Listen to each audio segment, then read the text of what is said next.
به نام خدا یک اویل پمپ موتور پراید مشاهده میکنید که البته در تیبا و کویکساینا هم به همین ترتیب است. ما میخوام این اویل پمپ روغن رو برای شما بررسی کنیم. از روی یک موتور داخل کارگاه اویل پمپ رو باز کردیم، پیچ‌های کنار رو باز میکنیم.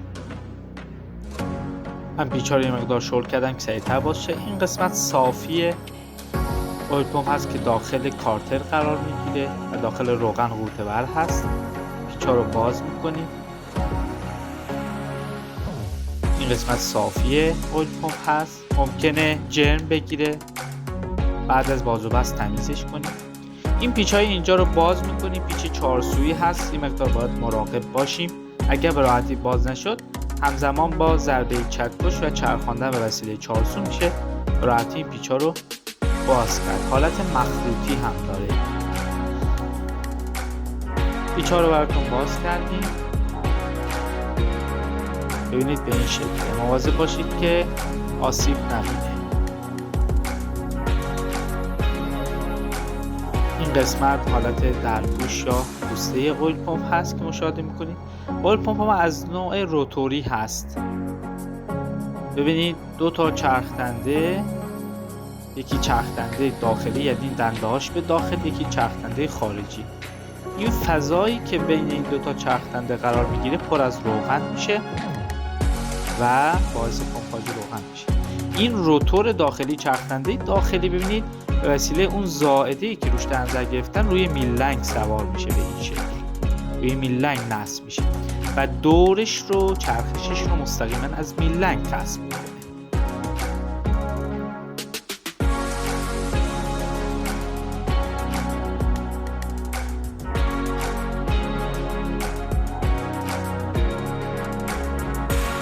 خب موقعی که شروع میکنه به چرخش، روغن از این قسمت وارد پمپ میشه، تمام این فضا پر روغن میشه و حالت پرفشار و افزایش فشار که درش اتفاق افتاد به وسیله این دوتا چرخدنده که اینجا قرار دارن که به این شکل قرار میگیرن از این قسمت خارج میشه، وارد کانال روغن میشه. از این قسمت که این قسمت هم نصب میشه روی بلوکه، بدنه بلوکه که مستقیما وارد فیلتر میشه روغن. بعد از فیلتر روغن بعدش وارد فشنگی روغن میشه و بعد وارد سرسیلندر یا تاقان‌ها و میلنگ میشه. اینجا یک پیچ آلن داره که معمولا برای رفع انسداد و تمیزکاری استفاده میشه. پیچ باز میکنید تمیزکاری رو انجام میدید. اینجا ببینید به هر دلیل کانال روغن نصیب بشه، روغن توسط این سوپاپ کنترل فشار که من الان میخوام براتون باز کنم برمیگرده داخل کارتر و باعث میشه که مجاری روغن و کاسه‌نوردها آسیب نبینه. این شکل باز میشه. این اشپیلش رو میکشونیم عقب.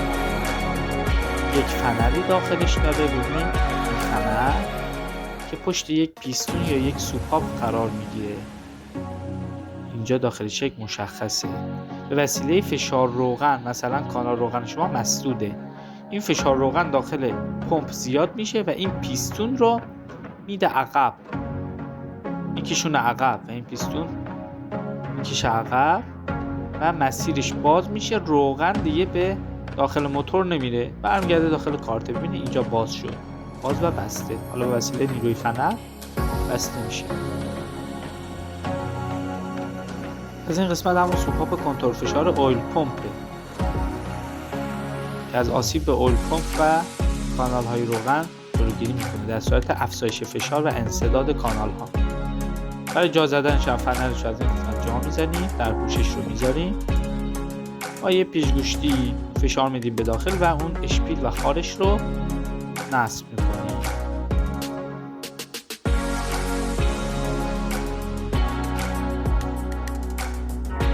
جا زدن این دوتا چرخدنده و روتور هم به این شکل. بهتره که ابتدا اون چرخدنده خارجی قرار بدیم و این روتور رو در مرکزش قرار بدیم. در پوشش هم به این شکل جا میزنیم. سوراخ‌ها و پیچ‌ها دقیقاً روبروی همدیگه باشن.